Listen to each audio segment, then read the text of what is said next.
It's too late for you and me. It's too late for It's too late for you and me.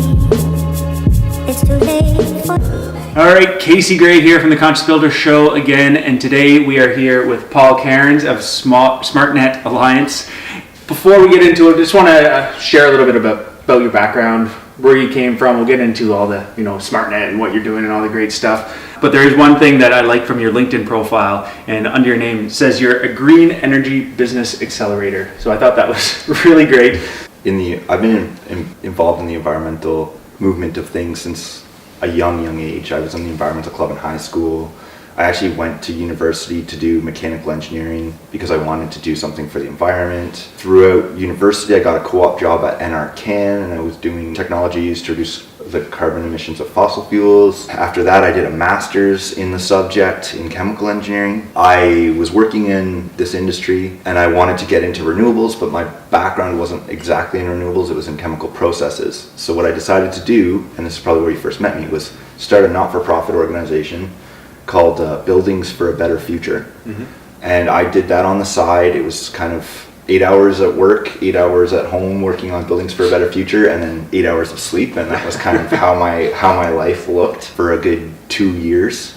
And what I would do is, to learn, I would just go and reach out to people like you and see if I could go tour their home and learn everything about net zero homes. So Buildings for a Better Future, the vision there was to move towards peer-to-peer electricity grid. And then so I was like, okay, how can we do that? And then I learned this thing called net zero homes. Mm-hmm. And then so I went to a net zero homes workshop, and I was like, okay, so it's not just slapping renewables on your roof, because your roof is only limited square footage. You have to increase the energy efficiency of the volume, and then you can put the solars, and then you'll get net zero. So then I was like, oh, okay, so there's all this stuff to learn about energy efficiency in buildings. So that's when I started going around and just interviewing people and taking tours and just racking people's brains and just being proactive to learn. I had this vision of doing an event for renewable homes and net zero, and that's where I met SmartNet Alliance. They had this thing called Green Energy Doors Open, and as an engineer, I believe in efficiency. So rather than duplicating efforts, I was like, okay, well, here, I'll join your initiative. And I was volunteering with them for about a year. They liked my passion and drive so much that they thought I was the perfect guy to step into the executive director role of SNA. I was kind of, the owner was looking to retire, and she was waiting for the right person to just show up, and I guess I just showed up. And so that's how I got into the position of SNA. The reason I said yes was really simple. I was loving what I was doing for free. I was working on it same amount of 8 hours a day, just as the same as my regular job, and it was just passion that drove me. It would allow me to continue to live and work on my passion at the same time. Without having to do 16 hours necessarily. Exactly, yeah. So now I'm more on, 10 to 12, depending on where I am. Yeah. That's why I took the job right away. I didn't even ask how much I was going to get paid. My thing was, yes, I'll do it. Yeah. They could have said, we're going to pay you nothing. And I was like, ooh, but I still didn't do it. So. That's a great story, actually. I didn't know that whole path of how you got to, beginning to where you are now at SmartNet. Mm-hmm. Previously, before you went into SmartNet, we'll get into the businesses and what you're doing now. Mm-hmm. But were you looking into the buildings aspect of it on the health and comfort side, or strictly on the energy? When I was doing Buildings for a Better Future, I started on the energy side of things. Mm-hmm. And then as I got more introduced into the design of, so for example, air tightening your home, adding insulation is only a part of the problem, because then you have to worry about condensation, and so then you have to add building science. You have to understand building science, right? So you can't just add more insulation to your home and then that's good. You have to do a whole designed approach. There has to be method to your madness, I guess. What I learned after that is you can get the HRVs, and then those actually they call those the lungs of your home. I'm sure you've talked about it in other podcasts.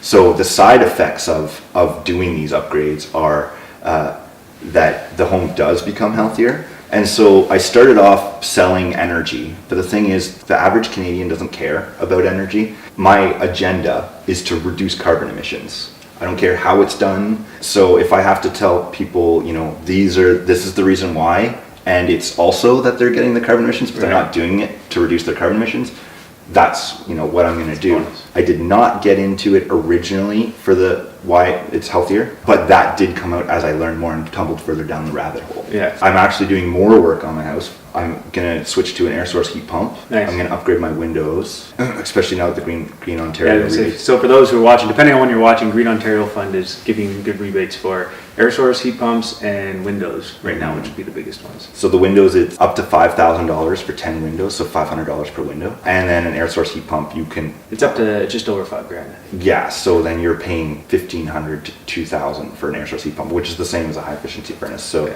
you're essentially able to decarbonize your heating for the same price of. And then the operating costs, I've had conversations with people who have natural gas and then switched to the heat pumps, and they said their bills stay the same. The upfront cost is 3 times the price without the incentive, so now it's about the same price. Yeah. Then their energy bills end up being about the same, but luckily here in Ottawa, a lot of our energy is coming from hydro, so water dams and that sort of stuff, right? So- Right. We've been putting together this event called Old Home Earth Day event, and as Yep. part of it, we actually did the exercise, and in the pamphlet, we did per 1,000 square foot of home based on your home. A 1900s to 1930s is around 6,500 kilograms or 6.5 tons per year. If you take that and switch to air source heat pump, you reduce it to less than a ton of carbon emissions. Wow. So for those on the fence about getting an air source heat pump, your operating costs will stay the same, it costs the same, but your carbon emissions will be drastically reduced. But it's hard for people to grasp that. The people who really care about that will do what they need to in order to drop that, right? Right. But what about the people who aren't even on the fence, who are just like I don't care. playing in their field, and maybe they do care, but maybe they just don't know enough, or they haven't cared enough to actually do research on Right. it, right? How do we get those people to maybe get up on the fence and start looking over? The Green On Fund, you can get a free energy advisor. So that is free. So I definitely recommend take advantage of that because education is key. Now for those And who they'll just, come in and model your home. So they do the blower door test, which is when they figure out how tight your home is, and then they'll give you a full report on the way your house performs and what you can do to increase it, and then drop your carbon footprint. now for the people who are just don't care about carbon, I say do this to put your neighbors to work. You might be one of the guys who are installing these air source heat pumps, or you might be one of a plumber, or you might be an electrician, or you might be whatever. But ultimately, just think of it as it's an investment, not just in reducing carbon emissions, but it's also an investment in your community. These put local jobs to work. The residential building sector is a very mom and pop size businesses. Invest in your home because that's one of the places where the only people who can work on your home are people in your community. By participating in this new economy, you will end up getting work out of it if you're a carpenter or an HVAC guy, whatever, right? Yeah. So that's my rebuttal there. So now we'll look back around SmartNet and their mission, how you're helping businesses accelerate. So SmartNet Alliance, we are a business incubator and accelerator. I like to think that we are more than just that. We're a movement for businesses. And what we're trying to do is get these businesses that are working in these new emerging industries together, multiply their effectiveness, their outreach. An example of that would be we have a solar installer and we have a builder. Now, if we can get those two companies working together, then both companies have just doubled their customer base. Globalization has kind of siloed and it has specialized us. And I think that as we move into the future, technology is democratizing and breaking those silos.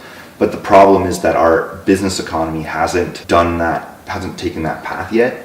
So this is really an attempt to break those silos and break that specialization, have different companies who have specialized and become so good at what they do work together to offer a bigger product and bid on bigger jobs. So say there was a big contract. Would SmartNet help Absolutely. all, say there was 10 companies involved? with that Yes, project? there is an example of that. There was a large solar project. If they win it, it will be the largest net metering rooftop solar project in Canada. We actually took 3 members. One was a solar broker, one was a engineering firm who does engineering design, and then the other one was actually a contractor who does solar work. So these guys came to us and they said, hey, we're looking to bid on these projects, but we want to vet the contractors. So then they hired another SNA member, and what they do is solar, making sure things are done, like double vetting the engineering design. Okay. And then said, oh wait, we can actually work together and design things. So then those two started working and bidding on projects. And then they're like, oh, we got this big project and we're really close to closing it, but we don't have anyone to do the work. So then they came to us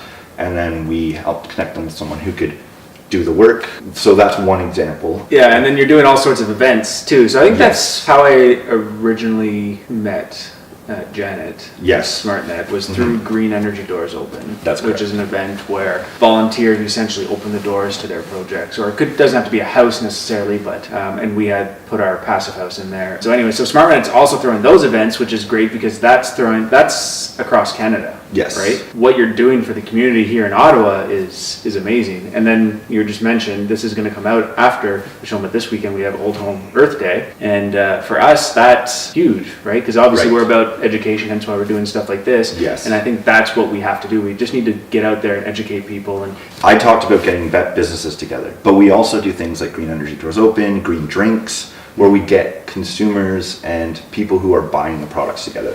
And what we're trying to do is, rather than having businesses fight over a certain part of the pie, we're trying to take their frustrations and what we learn from them and grow the pie for everyone, so that they can partner together. Because a big thing that we found was a constraint was that people did not want to work together because they were competing over the same customers. So then we said, okay, then let's grow the customers, because what we're trying to do is educate Canadians on all of these technologies and help them understand why this is good, not just for the environment, but for their health. With, for example, going back to the health thing with renovating your home, a lot of people who don't know this probably, but they probably have mice poo everywhere in their attic, they probably have molds behind their walls, they probably have all sorts of things that are radon coming up from underground in their basements, and all sorts of things that are really bad for their health, and they're essentially the building they're living in is pretty well not killing them, but it's poisoning them. Yeah. So that's why, when you do these upgrades, you're not just making your home more energy efficient, you're also taking walls that are probably rotting from the inside, that are 50 or 60 years old, and you're opening them up, taking out mold, taking out asbestos, and upgrading. We want to educate consumers about these things, so it's not just, hey, we're not just out to get a buck and reduce your carbon emissions, we're out to help you, and these things are good for you. It's too late